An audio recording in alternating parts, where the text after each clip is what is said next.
All right, we will be starting at the top of the hour with our Reinvented Magazine STEAM Dreamers event.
Hi everyone, and welcome to the Reinvented Magazine September STEAM Dreamers panelist discussion.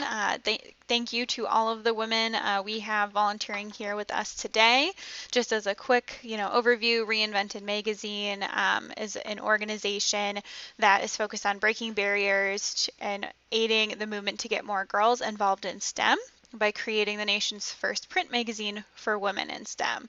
One of the important parts of our mission is to make sure that we can highlight and bring attention to role models, which is how this program got started. In terms of impact, over 10,000 magazines have been distributed, over 3,000 magazines have been donated. We have readers in all 50 states, and there are 23 countries that we have readers in as well. So we, again, we have this role model piece that comes with our magazines, giving insight into what STEM careers are like, which we'll be talking about today, and then the opportunity for hands-on experiences. So with that, I'm going to transition over to our panelists so that you can see them. So everyone, we are now live and on screen. And I'm going to hand this off to Erica Anderson, Reliability Engineer from ExxonMobil. So Erica, feel free to take it away, and I'm going to mute myself. Awesome. Thank you so much. So welcome everybody. Thank you so much for joining us. As she said, my name is Erica Anderson. I'm a reliability engineer at ExxonMobil, and my background is in math and mechanical engineering. So I want to get us started by letting everyone introduce themselves. So panelists, Skylar, would you like to kick us off with your introduction? Sure. Thank you guys so much for having me on today. I really do appreciate Reinvented Magazine and everything that you guys do. And I'm very excited to be on a panel with these awesome women who were talking earlier about their backgrounds, and it's pretty phenomenal. So right now I serve as Director of Science and Technology for the Defense Innovation Board. Anything that I say today, I cannot speak on behalf of Department of Defense or for the Defense Innovation Board. I will be speaking on behalf of myself only. Prior to this, I have experience working in aerospace and defense consulting, working with defense primes, and also consulting for tech sector, tech startups, and a variety of experiences. Great, thank you. Sydney, would you like to go next for the intro?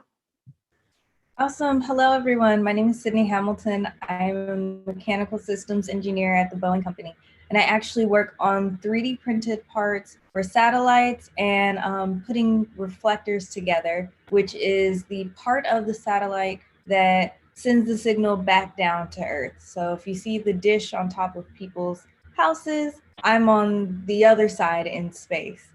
So I'm just really excited to be here, and similar to Skylar, my thoughts are my own. So I do work for Boeing, but everything you hear is coming straight from the heart. Awesome, really cool job. Love to hear it. Medea, would you like to go next? Yes, sure. Hi, everyone. My name is Medea Jaffrey. I'm a senior scientist in artificial intelligence and cybersecurity from Lockheed Martin. I've been with Lockheed Martin for almost 14 years. Before that, I finished my my PhD and my postdoctorate in PhD in electrical and computer engineering, focusing on artificial intelligence, and my postdoctorate was also in artificial intelligence, but it was in biomedical engineering. So combining using our AI to solve a biomedical problem versus the PhD was more to solve an electromagnetics problem. I've had a wonderful career at Lockheed, 14 years, where the first 10 years were focused in cybersecurity. So cryptography, cybersecurity was my background. And then as DoD picked up on AI, starting, not starting, but, really kicking things off in 2018, that's when I basically transitioned over. And now I'm combining cyber with AI, inserting AI in our latest DoD portfolio, and making sure that we have the cybersecurity at the forefront of all the insertions. So it's a pleasure to be here, and definitely looking forward to participating. Awesome. We're glad to have you here.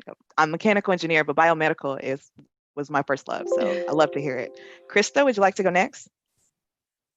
Sure. Good afternoon, everyone. Krista Valenzuela. I'm the team lead and senior cyber threat intelligence analyst with the Cyber Threat Intelligence and Analysis Bureau with the New Jersey Office of Homeland Security and Preparedness, the New Jersey Cybersecurity and Communications Integration Cell, the NJKIC.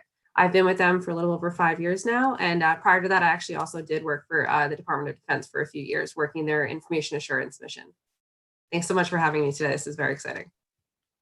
Nice. And last but certainly not least, Hazel. Good afternoon, everybody, and thanks again for having me here. I'm a special agent with the United States Secret Service. I've been with the agency for about 20 years now. We are a dual mission agency, so we specialize in not just investigations, but also protection. So we investigate financial crimes and also the protection of our nation's leaders.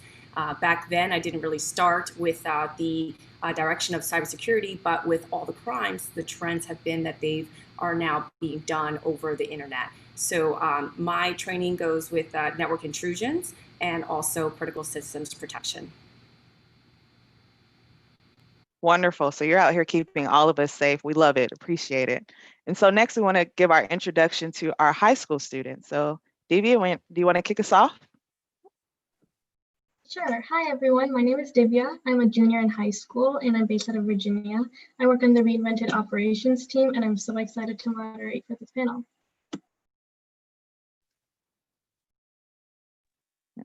Anisha? My name is Anisha. I'm a high school senior from New Jersey, and I'm so excited to see what all these panelists have to say.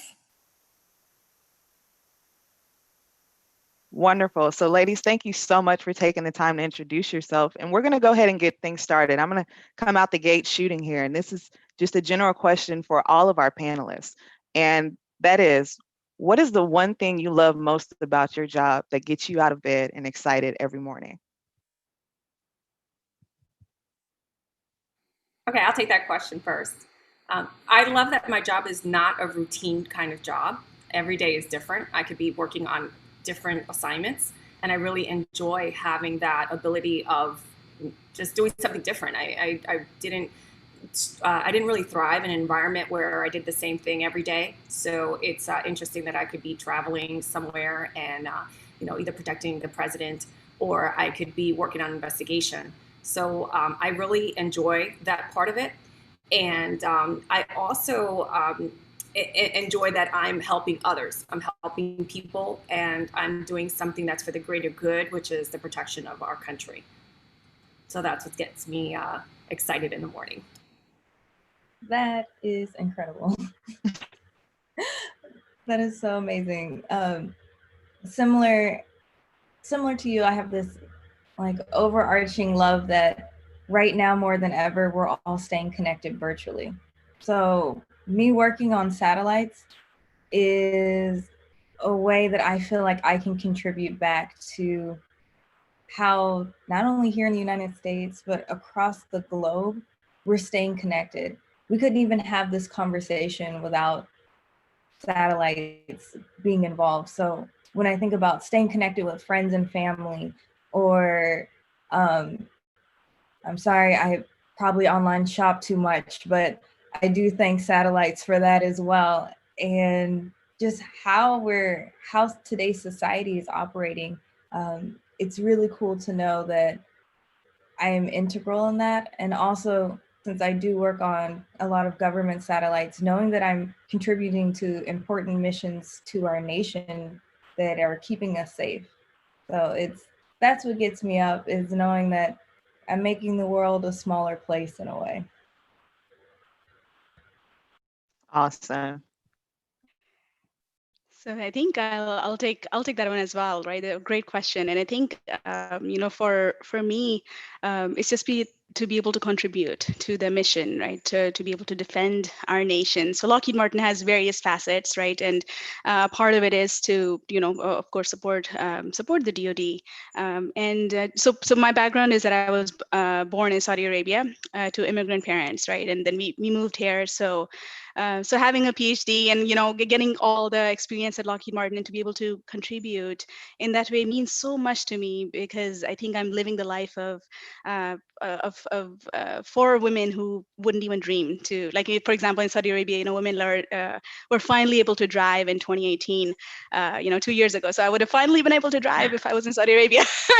So the fact that I'm here and I can do all this, and then I guess this country is, all these freedoms come at a price, right? And they come at we know that at the ultimate price of from our brave men and women.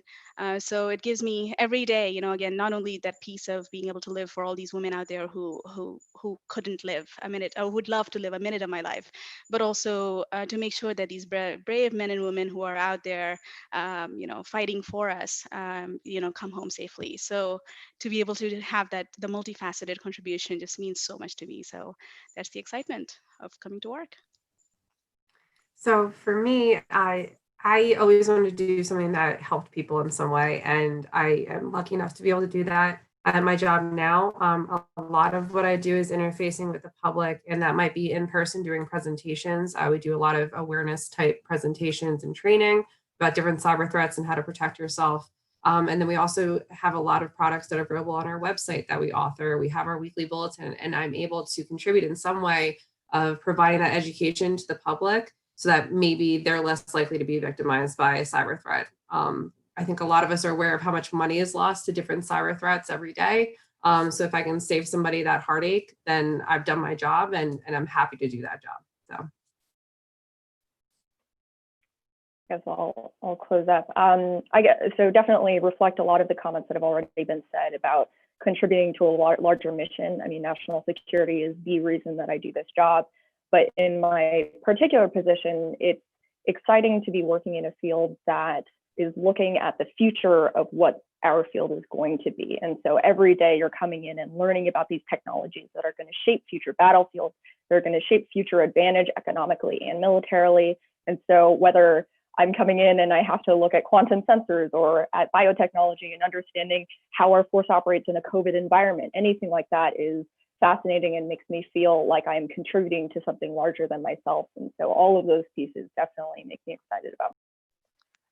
I love it. I love how everyone has different areas that you work in, but in general, you can kind of see the theme of having a personal connection to your work and feeling like you're serving the greater good, and being excited by that. Like, I think that's an awesome aspect to have about your job and help you stay enthused about what you're doing.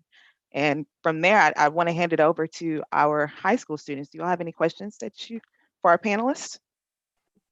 Yes, we do. The first one is from Ms. Hamilton, and it is, how has your role in Boeing changed throughout the years as more technology and more knowledge comes out? So I've had a fun and interesting journey. So I went to Spelman and majored in math, and University of Michigan and majored in aerospace engineering. Erica also went to Spelman with me, so that's pretty exciting to see her here today. But so I started off in airplanes. I was an aircraft designer, and that is a very particular way we do things because we're making multiple of very similar things. And then I moved to aircraft repairs, where you start getting creative and seeing, oh, maybe if I design this a little bit differently, this would be easier to repair. And then I moved to 3D printing and satellites, which is like the new innovation. the team I was on was very, very forward thinking. So I've been able to see from a less innovative place, in a sense that we're doing things a certain way. We're finding innovations in what we do and improving upon them, transitioning all the way to, we've never done this before, and we're just going to figure it out and make it work. And so seeing like the vast difference between in one company and the different facets of aerospace has been really amazing. And to be a part of some of our very long, and I mean 100-year planning sessions of what Boeing will look like and what we are planning to do, it's been amazing to see that transition. So there's been a lot of change since I've been here. And then even on a personal level, where we're doing a much better job of recruiting diverse talent. That has been a huge initiative that we've been pushing. I've also been able to see it firsthand and be a part of it. So to see the cultural change in that diversity and, more importantly, inclusion aspect of it, and to see the innovation that's been changing and developing over the years has been really, really, really incredible. Wow, you've done a lot. May I ask, how long have you been with the Boeing company? I'm curious. 7 years in January. Wow, that is a lot of change in a short time. That's awesome. Oh man, it's been a whirlwind, but it's been good stuff. So our next question is for Ms. Valenzuela, and I just want to ask, what is your experience working as an analyst for the U.S. government, and how did that help you with other careers? So do you mean my previous job? Yeah. The DoD? So I actually don't have any formal, before I joined with the DoD, formal education in cybersecurity. I studied international studies at college, and I just got lucky enough to get a job at the DoD, and I was able to get on-the-job training and other training provided to me to get up to speed really on cybersecurity. I really thought of it as just IT at the time, and then I really was able to get a lot of education there, and that really prepared me for what I'm doing now. What I did there was the information assurance side, so protecting our networks here at home for the defense, for the U.S. government rather. So it prepared me for going to the NJKIC now, because I'm still in that same space of wanting to protect networks. I'm just communicating that out more towards the public. The DoD has actually come a long way in interfacing with the public, even more than they were when I was there. But I'm doing a lot of that now. So it really prepared me for giving me that groundwork that I needed, that education that I needed to be able to come from a place of non-tech, get to a place of being more technical, and now being able to communicate those technical ideas in a way that the average citizen can understand. So throughout my career, I've been lucky enough to be able to really apply the things that I'm learning to better do my job now.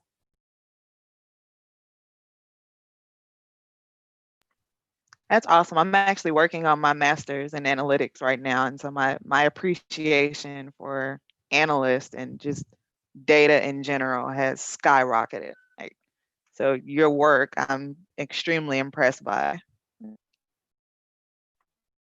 I can actually comment or two there. I fully agree and also share Krista's experience where coming from a non-technical background into a very technical field, that ability to learn about a topic and be able to serve as a translator of sorts between the technical community and the policy community is this critical bridge that in a lot of places are missing as we're trying to kind of connect what people's baseline of education is. And so definitely agree that it is an important role, and it's an interesting transition to find your way through in acknowledging, you know, what your technical understanding is, and then pushing forward to get it to where it needs to be able to fill that gap.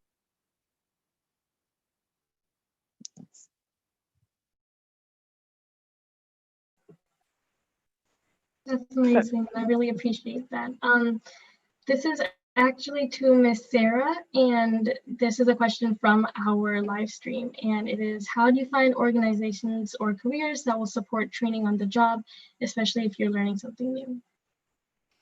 Okay, I can definitely relate to that question. It's very similar to what Krista responded is that at first I didn't start doing the cybersecurity at all. I mean, I started with wanting to be in law enforcement and basically just do investigations. It's only a matter that the trend was more of crimes that were now created over the internet, where now the service realized that we needed to have agents with this type of experience, and they invested in us to provide us with the proper training in cyber in order to investigate these types of crimes, because we are dealing with bad guys that are hackers. There are hackers that could be anywhere in this world, and they're doing this day in and day out, and we just didn't have that experience. So the training that they provided me with gave me the tools to be able to serve better in my agency and my organization, and also the American people.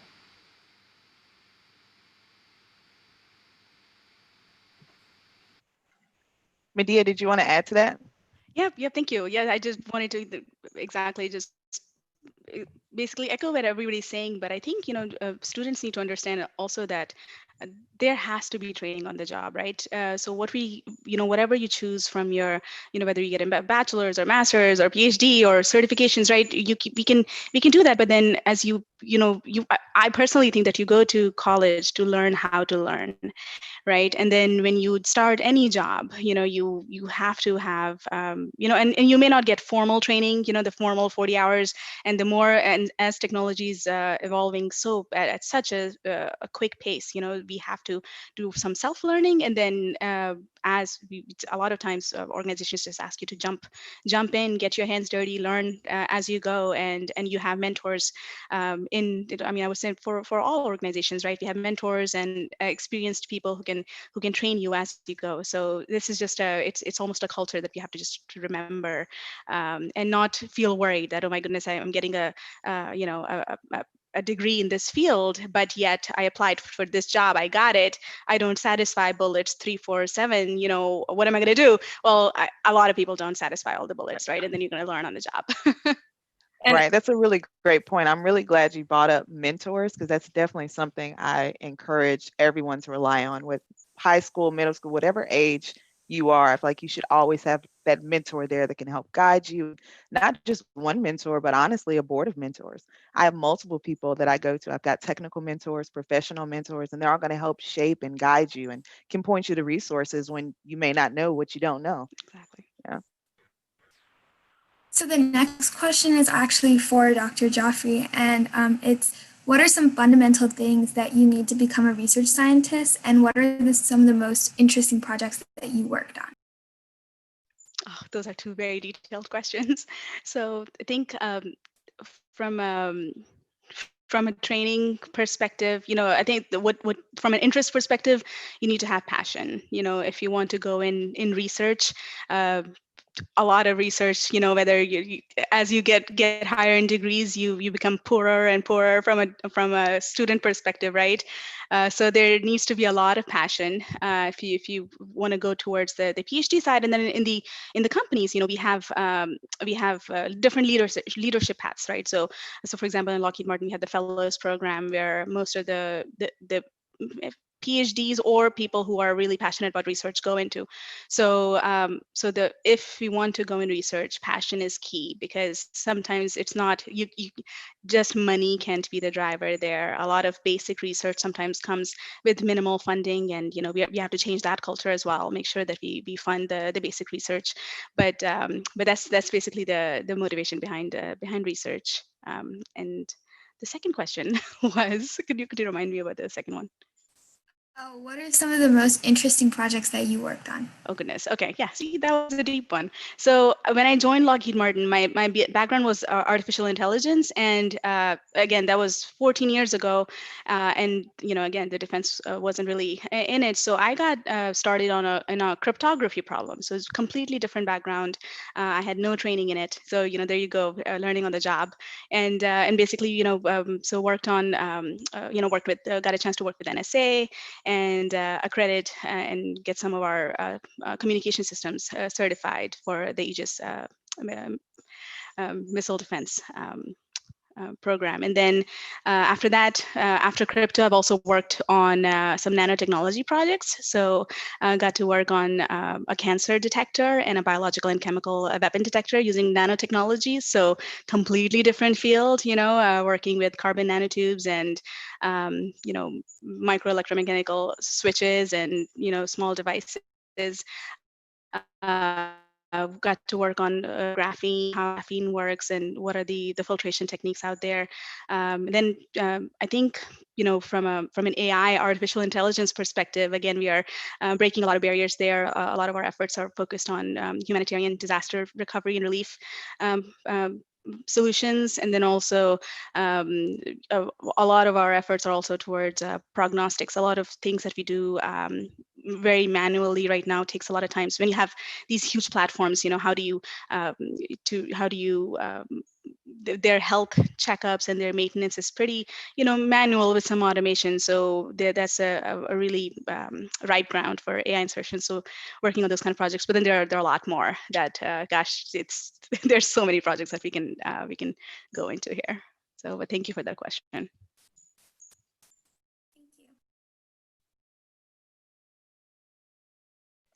Thank you so much, Medea, for sharing.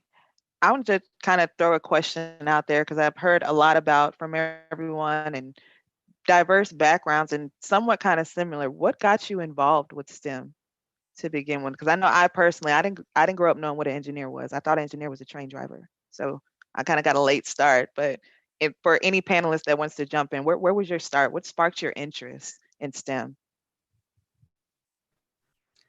So when I was younger, before I really understood what an engineer was, I used to stand outside and try to fly.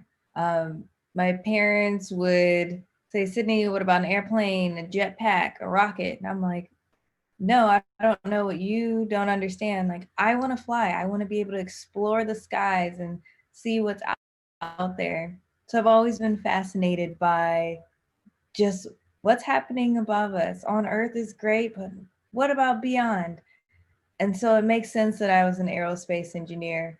But I also say that my dad, mostly my dad, my mom's like, do whatever you want. She would do science experiments with me at the kitchen table. And I thank her for all of the cleanup of the messes.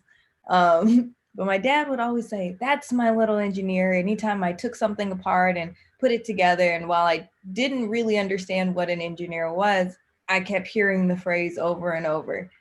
And I think that he gave me a lot of reinforcement of, oh, you're a leader.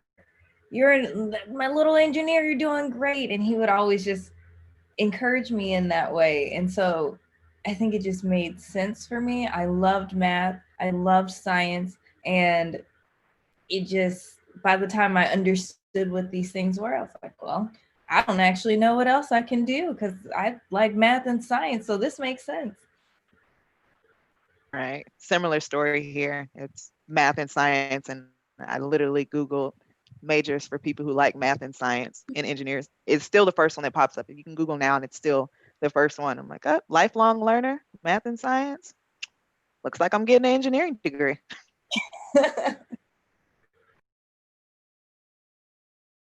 Does anyone else want to add kind of your background or your interest, what got you into STEM? I could answer. Sure. Oh, so good. Thanks. Real quick, but so I kind of already said I didn't necessarily have that much of an interest until I got into it. I didn't think of cybersecurity as a possible career for me, and I don't know why. I guess I just didn't know that I could do what I'm doing now in cyber. I wasn't aware of all the different aspects of it, the different roles that go into cybersecurity. So once I got into it, though, I was very it was an instant passion for me. This was already said by Hazel, but that everything changes day to day. And like, if anything is going to get me hooked, it's going to be that, where like, I'm not just sitting at a desk doing the exact same thing every day. So that's one of the things that got me hooked. Being able to help people got me hooked. Yeah, just that evolving nature of cybersecurity. The threats change every single day. It's crazy. But it's something that I have to keep up with for my job. So that keeps me passionate. It might not have been what I thought my passion was at the beginning, but it has definitely evolved to be that now. I concur with Krista saying exactly the same thing, is that it didn't start out that way, but given the opportunity, it's just amazing because it's just a new threat every day, and you really have to be a lifelong learner in order to keep up with the trends, because I'm just constantly amazed when bad guys do things, and you're just take a step back and you're like, wow, how did they do that? And then you have to figure it out. So you have to have a lot of problem solving skills in order to do that. And I really enjoy doing that. I just love learning new things. And with the cyber, it's just constant learning, and it's just very exciting and interesting. And I'm just a very curious person. So I will just keep picking and picking until I figure it out. And I love that. Hazel, is it a lot of reverse engineering? Not exactly reverse engineering. It's an investigation, which is a little different. So it's police work, at its basic, but it's doing it in the cyber realm. Okay. That's really cool. It sounds like it would be a great TV show. I'm not gonna lie. I would watch it. But awesome. Thank you for everyone who chimed in on that one. Yeah. Students, did you all have any questions for our panel? I can ask a question next. This is to Miss Moore, and I know as a high school and college student, there's a lot of pressure to choose your college major, and then you think that's what you're going to stick with the rest of your life. And I know we've talked about it a little bit before, but you used to be a political science major. So how do you get into science and technology, and what advice would you give to college students who are feeling that same pressure? Sure, it's a great question, and I think it ties certainly back to some pieces that other folks were just talking about in terms of, even if it's not kind of your initial track, I worry sometimes that very early on, people define themselves either as technology or humanities or some sort of separation. And I think the reality is that there is just this constant sliding scale, and you would be served well to invest in both of them very heavily. So yes, I started in this direction where very much on the humanities side, political science was my degree from my undergraduate. And then I just finished up my master's program in technology and security. And now my job is so heavily technical that it's almost indistinguishable from what I probably would have described as my trajectory in college. And so I think the advice that I would give to folks in college who are making that decision of what direction you're going to focus on is that there is always flexibility and there is always room to pivot. And I believe that any part of your career, there is always room to pivot, because you can just reframe parts of your resume or parts of your experiences to reflect where you're trying to go. So in my case, it was reflecting on my experiences working at embassies in Rome, working on military bases in Germany, and saying it's that curiosity to reflect a little bit of what Hazel was talking about. I am a very curious person. I am committed to something where I see something and I don't understand it. I will just dig and dig and dig until I see the entire perspective. And then at the very least, the pieces that I don't understand, I can at least pick them up and say, this is my gap. And that alone is enough to really help you move forward and change directions and move. Because I really, over my career, I started in national security, actually working in Afghanistan, and thought that I was going to be very focused on that region, but then moved more so in the direction of undersea warfare when I became a consultant. That moved more in the direction of artificial intelligence. And then now I'm in my position where it's this broad bucket of technical issues, a lot of which I need to get up to speed on very quickly. And it's just having the ability to pivot and not being afraid of that, and not being afraid of the uncertainty, to be able to lean forward and say, I don't know what this is, but I'm going to keep poking at it until I do. Well said. Thank you for that. We have a question from the live stream. So to the whole panel, who were the role models in your life and career that inspired you throughout your career? So can we start with Sure. So let's see, role models. I think for me, and I didn't chime in on the other questions, but I would say that I was not interested in STEM either. I think it came more from a cultural background. You have, when you grow up, you have to be a doctor, lawyer, or engineer in the culture I come from. But I think when I came to the US, I really became passionate about art, and I was like, oh, I want to be an artist, and that parents didn't like that. Immigrants don't like it when you go in art. But I think with that, right, I didn't have a lot of female engineer role models. Actually, I didn't have any, right? So in my family, we didn't have any engineers. We had doctors. Most of them were doctors. So I think for me, when I went into, when I was getting my bachelor's, just naturally following the footsteps of my dad, that, okay, he's an engineer, I'm going to go in engineering. I think I had the pleasure of having an Egyptian teacher with a PhD, and she almost broke that glass ceiling for me, that, wow, a Muslim woman with a PhD, Middle Eastern woman. So that was a new thing for me. So she was my first entry point. And then I had another female professor who in my master's program, and she actually then she ended up becoming my PhD advisor. So another woman who just she was just I always had, most of the time you'll have male professors in a male dominated classroom. So it just, you experiment with it, but you don't know how passionate you're going to go, become, especially if you didn't want to do it to begin with. You wanted to be an artist. So, so it was, I think these two women really shaped my entry into engineering. And I would definitely, and then, but after that though, if I have to say, like, they're, just like Erica mentioned, I have probably over 40 to 50 mentors right now, both within Lockheed Martin as well as outside of it. So I get inspired every day, if not every week. And, I keep in touch with them, and everybody has been just kind of shaping and molding my path. So thank you for that. So Sydney, did you have an answer for us? Do you want to share? Sure. So similarly, I don't know if there was a particular person that when I was growing up that I could look at and say, oh man, she makes me want to be an engineer. And I think that's what actually motivated me. It was a challenge to find anyone who looked like me, or let alone African-American woman and young. You just didn't really see it. I have people that went to college with me that are the first PhD of a STEM career. And so I think that was my motivation, to be the representation that I didn't have. Even down to, I now understand that as an adult, that representation matters. And that's what motivated me to be there. But as a kid, when I saw the Disney princesses, I didn't realize that I could be a princess. Of course, my parents are like, oh, that's my little princess, and she's so cute. And I love Mulan. She was my favorite Disney princess. But I relate to her on a personality. There wasn't anyone that looked like me. If I had to dress up as someone, no one looked like me. Or they would mix me up because it didn't translate. And so that was hard to understand.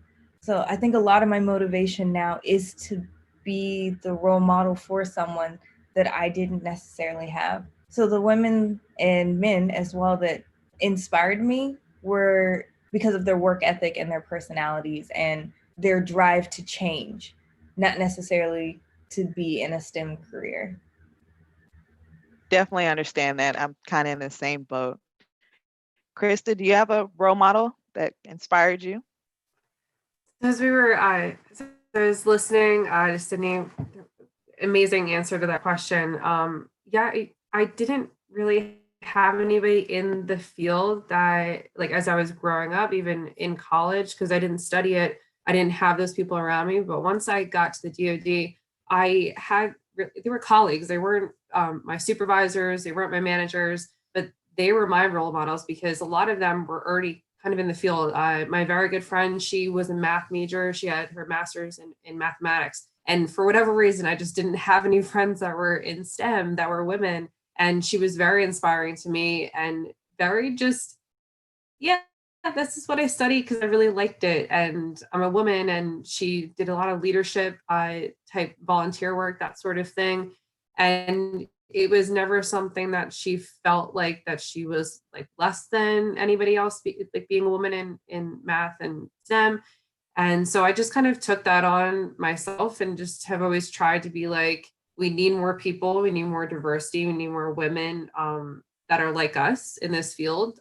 Diversity breeds better ideas, more innovation, better ways of doing things. So I've tried to sort of in my career, at least doing things like this, being able to communicate out. We need more people to do this type of work, and you have no idea how many things you can do in STEM. Like people talk about like it's this one finite thing, but it's this huge area that you can get into. So I haven't had a particular woman that I had as a role model. I have had a lot of men that were my supervisors who have been great supervisors and have really pushed me to do things. But as far as anybody like me, I didn't really have. But the community is growing so much. I even just on LinkedIn see it a lot more.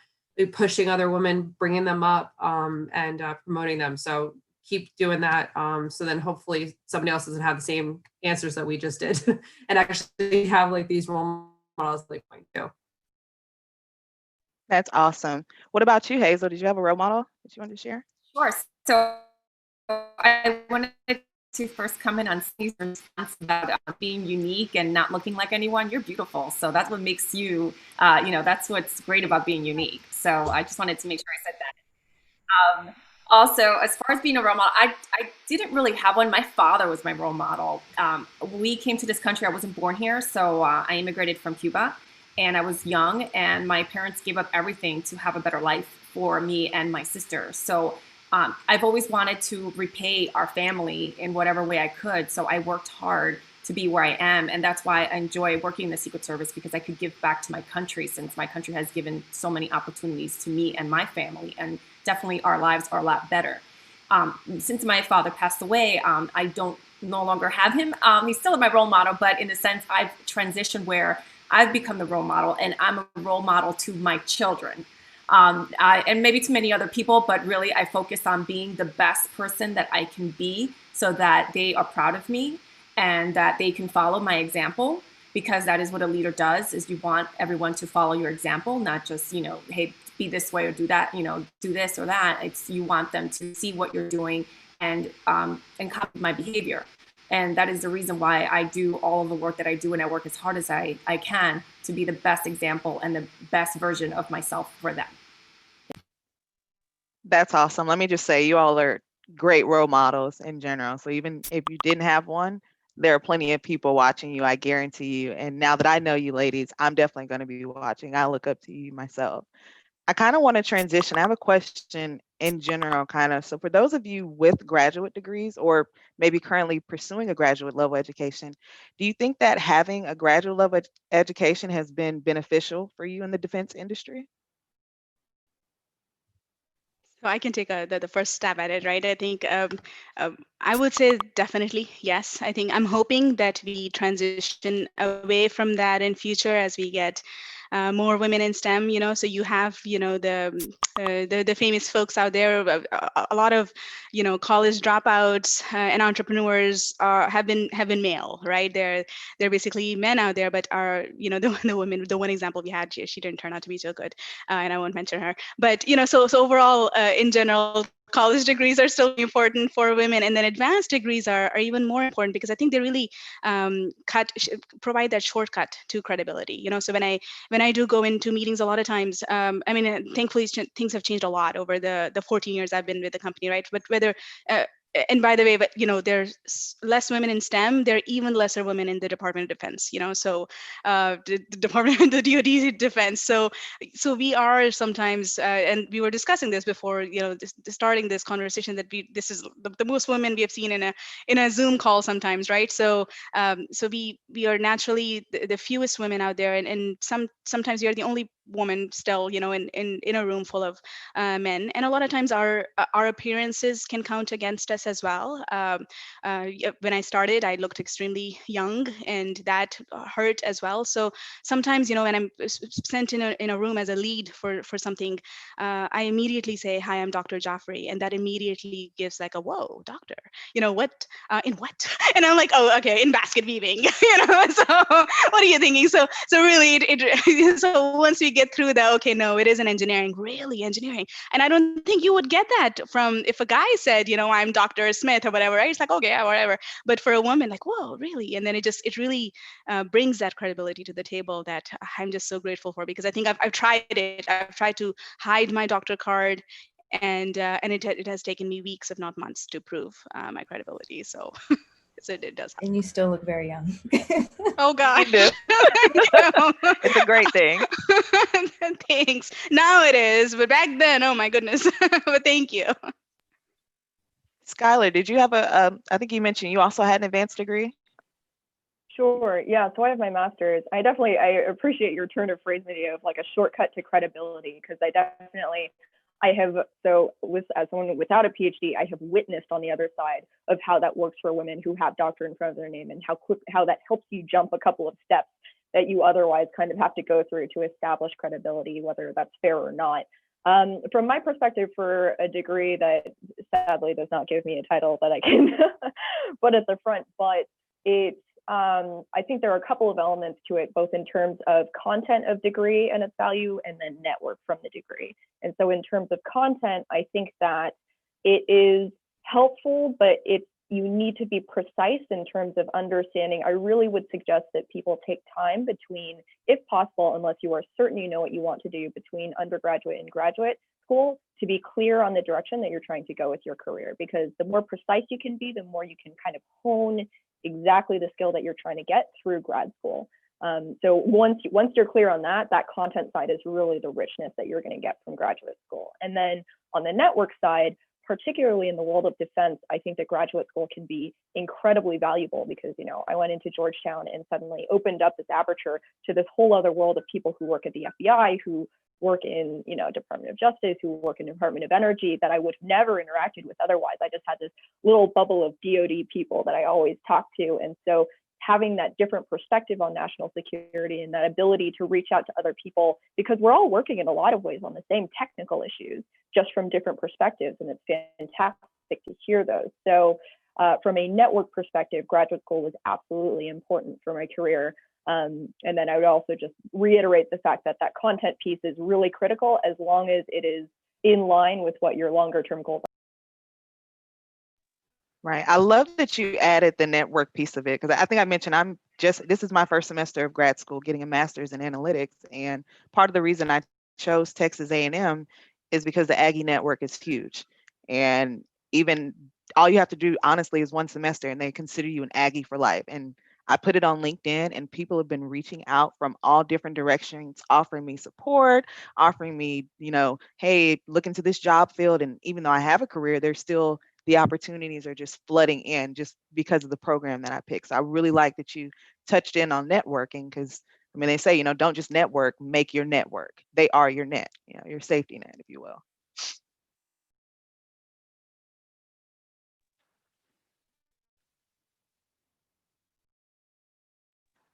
Didia or Anisha, did you all have any questions for our panelists?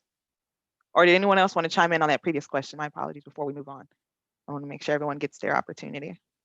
Sure, I'll share a little bit. I'm actually in the process of pursuing my MBA from Johns Hopkins University, and I've done it prior. It's only because I was fortunate enough that the government began investing in their employees and providing the financial support for us to pursue advanced degrees. And I have to say that the information that I'm learning now, I just look back and I feel like, how did I not know this information before? It's made me a much better investigator having that knowledge, because now when I interact with some financial corporations, I know what to ask. I know I could speak their language, which is very different from the language that I speak in a government setting. So I could definitely attest that it is excellent to have any advanced degrees in any career that you're in. Thank you. Thank you, Ms. Sarah. So another specific question for you. What is one of the most unexpected ways that you incorporate technology and different aspects of like science into working for the Secret? Excellent question. So the Secret Service was very intelligent for many, many years.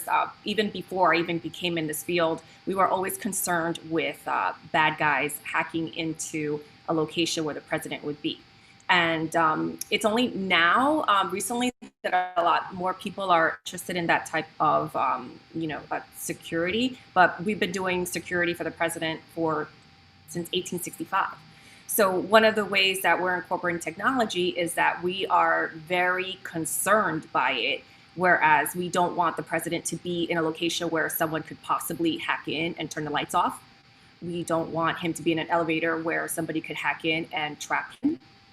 We don't want him to be in a situation where maybe he has some jumbo screens in the back and somebody hacks in and says something that could be very dangerous, like there's a fire, and have masses of people run away. So there's a lot of things that we think about. It's very dismal in many ways, but that's how we have to think, because there are a lot of bad people out there that want to cause our president harm. Regardless of which party you're in, there's always somebody out there that, does not agree with what they are saying or what they represent. So we look at technology as a way that bad guys could be anywhere in the world and try to hurt him or her, whoever it is that we're protecting. So we look at all of those angles, and in technology, we try to basically mitigate anything that could happen to our protectee in an environment where technology is present. So we take it very seriously because they could do a lot of harm. So that's how we're able to incorporate technology in the sense of knowing how it works and preventing any type of damage. Other parts of technology that we do have, not in my role as a special agent, but in our headquarters division, we do have a lot of technology that does things that unfortunately I can't really talk about. So that's the only piece I can really tell you. But there are a lot of really good opportunities for anyone that is pursuing a career in STEAM that can provide their services or education to my organization.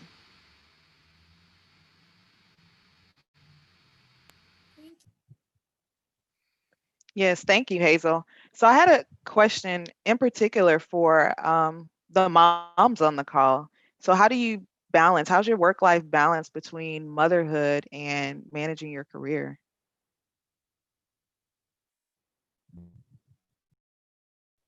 I'll take the first stab at this one. So I have two kids. One is 4 and the other is a year and a half. It's a juggling act, as it is for most working moms. When they say it takes the village, it truly does. So accepting help. This is not specific really to any, like to one specific career, but just in general, accepting help, asking for help, and having a good partner is always going to make things much easier. My schedule is a little bit flexible, where sometimes I'm out doing presentations at night, and being where I am, I can take hours away from another day then. I don't get overtime, but I do get flexible time, I guess is how you would put it. So maybe I have to work at night when the kids are sleeping for a couple of hours, but then that means I might get another couple of hours with them some other day. So just balancing it as much as you can. We were talking about the master's going for higher education, which is great if you can do it. Sometimes it gets a little hard with scheduling, especially kids are younger. But you have a lot of opportunities too, specifically in cybersecurity. And a lot of that can be done with self-study. So that's what I'm doing now. I'm studying for my CISSP exam that's coming up in November. So I can do that kind of ad hoc when I need to. And it is self-study, so you need to be self-motivated enough to sit down and study yourself instead of being in front of a teacher or instructor.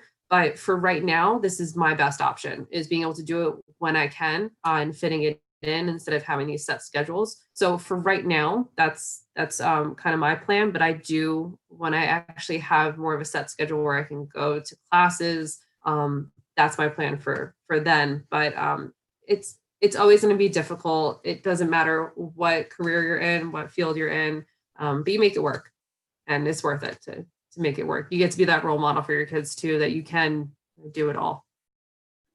Awesome. Thank you. I'll add to that as well. I think, similar to Krista, I also have 2 children as well, but I'm also a single mom. So I've been a single mom for 8+ years now. So I think it started out very, very difficult. It was very hard to balance. But I think the lessons learned throughout, as you almost build the muscles to be that single parent, is you learn to prioritize really, really well, right? And I think that you learn to say no very quickly at work as well. And I think out of all the fields out there, right, I think STEM career probably offers the most flexibility to women, surprisingly. I mean, when I see whether I see the doctors or whether I see people who are actually working in sales or in those kind of areas, they have to be in a 9 to 5 job. Whereas I think a lot of companies offer, and I would say for women, don't work for companies that don't offer that flexibility, right? So that's the number one rule for inclusion. So a lot of moms, my peers as well, we flex, so like, for example, I work from 9 to 3, and then I go back, just like Krista was saying, from 9 p.m. to midnight. I make up the hours there so I can have some quality time with my children.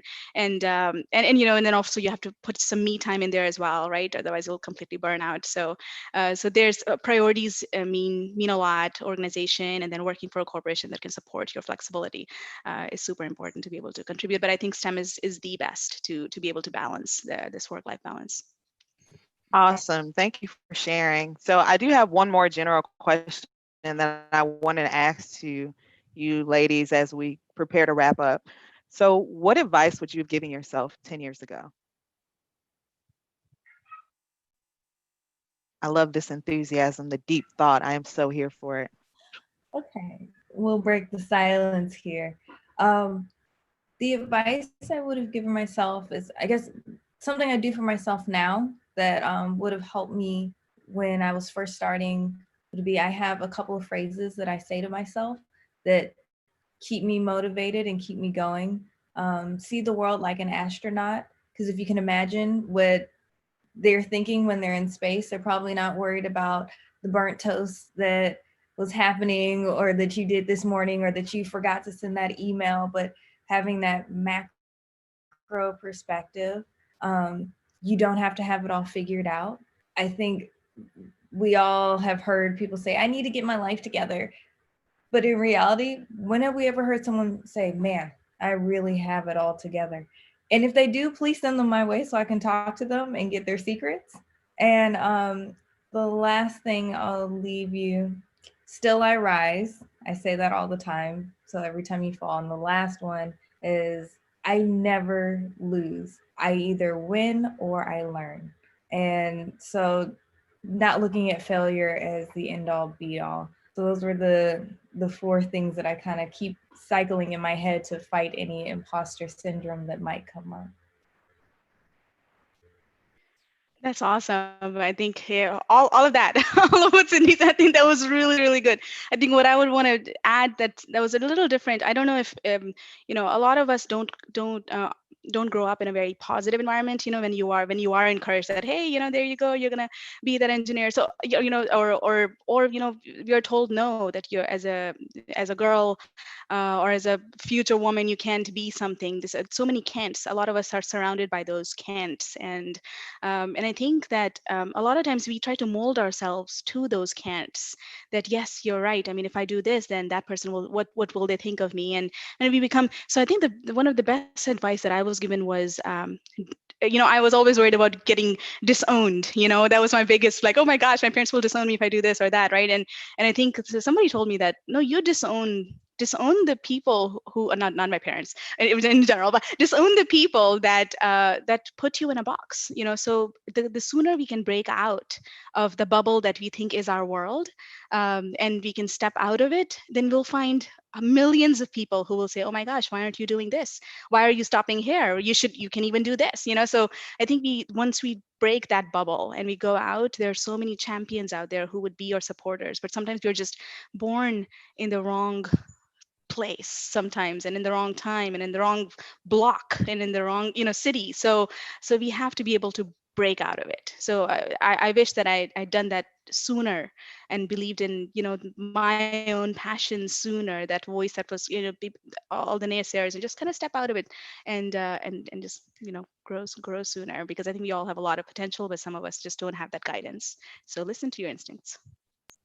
I can add to that. I mean, probably reflecting some of what's been said about, recognizing that you don't have to be certain and choose your path and lock in really early. So, if I'd asked myself in high school what I wanted to do, I think I might have said lawyer. And then if you'd asked me 10 years before that, I would have said probably something weird like I want to be a dragon. But like, it's just constantly an evolving sort of phase, and that's perfectly fine. And having that uncertainty, I would have probably told myself 10 years ago, you don't have to have this locked in track and be certain and tell people exactly what you're going to do. There is, find comfort in chaos and be comfortable in that uncertainty, because that's actually where all of the exciting stuff happens, because there's room to maneuver and do whatever you want and pick new paths and pick up new skill sets. And so the more that you can embrace that uncertainty and be comfortable with that pivot, is always going to be positive. Although I do wish that I can still grow up to be a dragon, but that's neither here. Dragons for the win. I'm always team dragon. Done. Krista or Hazel, did you all want to add anything as we wrap up? Just very quickly, but this it's a political reference, but I take it completely non-political. The phrase, nevertheless, she persisted. So just keep persisting. Don't let anybody tell you that you can't do something, as I'm echoing some of the comments previously, but just keep at it. And we were saying before, like, just keep trying to learn what it is your passion is. Just keep going until you find it. And yes, it's okay to change. And that's it. I'll keep it short. Well, mine has always been, it's better to try and fail than to fail to try. But I have to say I like Sydney's better, which is win or learn. I think I'm changing it to that, actually. But my perspective has always been, just don't think you can't do it. Why don't you try it first? And, I would have never tried to do the type of work that I do, because my mom was always like, what? That's crazy. Are you going to really do that? I mean, she saw a video and she saw everyone with guns and bombs and things, and she thought it was crazy. But I was just going to do it. It didn't matter. It excited me more. As a matter of fact, I wanted that challenge.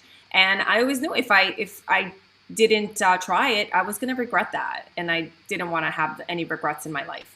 So I think I'm very happy that I tried, and I instill that same value to my children. Like, even when it comes to food, just try it. If you don't like it, spit it out. Just try it. I want you to try it. So that's my best advice, is always give it a shot. Don't ever tell yourself that you can't do something. You got to try it first. Absolutely right. Well, I think we're out of time. I just want to thank each one of you ladies for what you do. Thank you for being here and sharing with our audience. You guys are incredible. And I've literally been sitting here taking notes on different quotes and whatnot. So if you hear from me again, it's because I have questions. You all are absolutely amazing. So thank you so much for being here and for joining us. Absolutely. Thank you so much, everybody. So as the CEO, I will, roll us out, but just wanted to say that this was absolutely fantastic. Truly, thank you so much for connecting with us, talking with us. We do this on a monthly cadence, and so if you have any recommendations, do please let us know. Sydney, I think that there was a shout out that we had gotten in the chat, in case you wanted to share that real quick. Yes. So Aisha definitely gave us a shout out. Thank you for bringing us all together. This has just been amazing. And Kaylee, so great to hear from you. And I appreciate the love. I really hope that you were able to learn from each one of us, because there was so much knowledge and so many just fascinating and incredible women in one place. So love that everyone got to be here. Absolutely. We had a fan in the chat, make a comment. So I was like, oh, we got to do a call out. Sounds good. All right. So we will be uploading this to YouTube, so people will be able to see it there as well. So I look forward to following up. I am going to take us offline now and transition off. So just one moment.